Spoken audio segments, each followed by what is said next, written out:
As we wind down from the wonderful experience of working towards a successful Jamaica, we give thanks to God for all of those things that we were able to accomplish individually, because together we did a lot. When we think about our actions, we make those decisions one by one. Little tiny decisions, one at a time.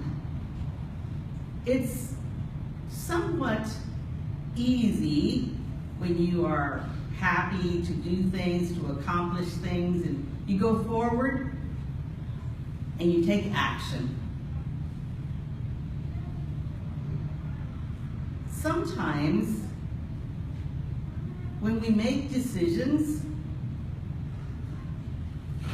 there's a little bit of questioning of ourselves,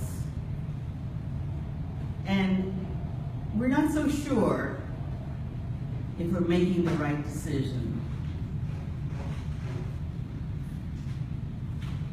The young, enthusiastic young man who came up to Jesus and asked him about, hey, what do I have to do to have eternal life? He had a question. He wanted to do something. And Jesus told him exactly what he needed to look at.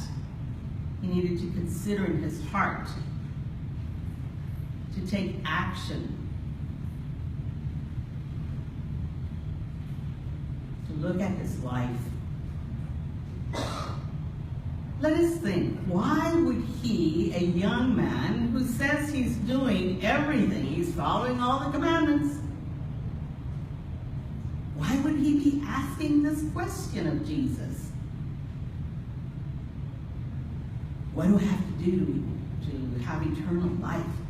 Well, if you're doing all the right things, what would get you the point where you have to ask, what else do I have to do?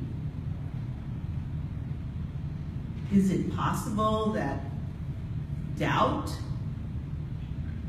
kind of snuck in there into this young man's life? Like sometimes they sneak into our lives, our ways of thinking. A doubt that causes you to wonder, oh, am I doing it? Did I do it? Did I make the right decision? That doubt creates these glow-in-the-dark, sticky, yucky thoughts of things that you didn't do right in the past.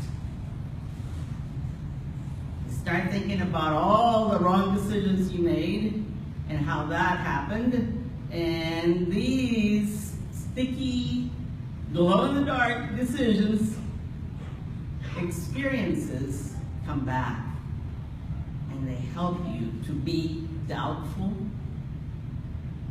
of your eternal salvation. In the year 2005, I met a woman by the name of B. Mann. I learned later that she was called by everybody as Miss B. So Miss B was, I think, about 55 years the owner of the Gem Shop on South Congress. You may know that shop, Gem Jewelry. And she was there forever. I learned that at the age of 18, she worked for a governor. I believe it was Stevenson then. And he'd just give her a piece of paper and say, okay, this is what I need for you to write up. And she'd have to choose her words carefully and write a letter for the governor. Well, when she opened this shop, she was very experienced in government, Texas government. And she, after 50 some odd years, she knew everybody in Texas government, all the important people. and she received a framed saying or words.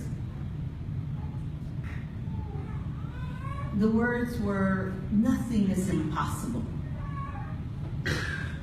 Anything can be done."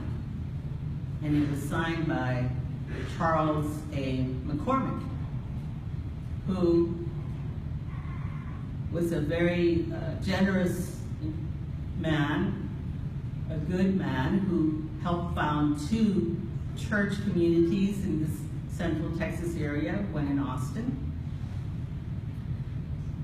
Both Mr. McCormick and this man have passed away,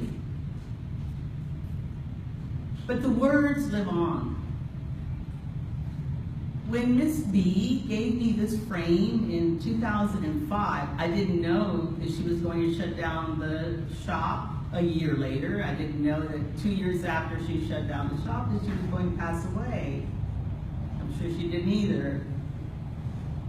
And she gave me this frame after a very intense discussion as friends.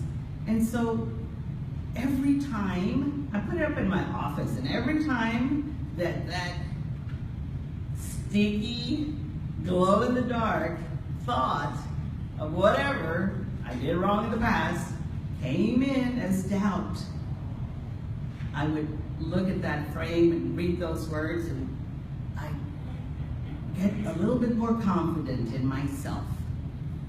Because doubt does that. It erases or makes your confidence less. So I think if we believe that nothing is impossible and anything can be done through God, we can continue and we can replace those words instead of those sticky glow-in-the-dark thoughts about prior failures. So this young, enthusiastic man who asked Jesus how he could attain eternal life is similar to us on a day-to-day basis. But remember, Jesus looked at that young man and loved that young man just like he loves us. May we trust in Jesus' love.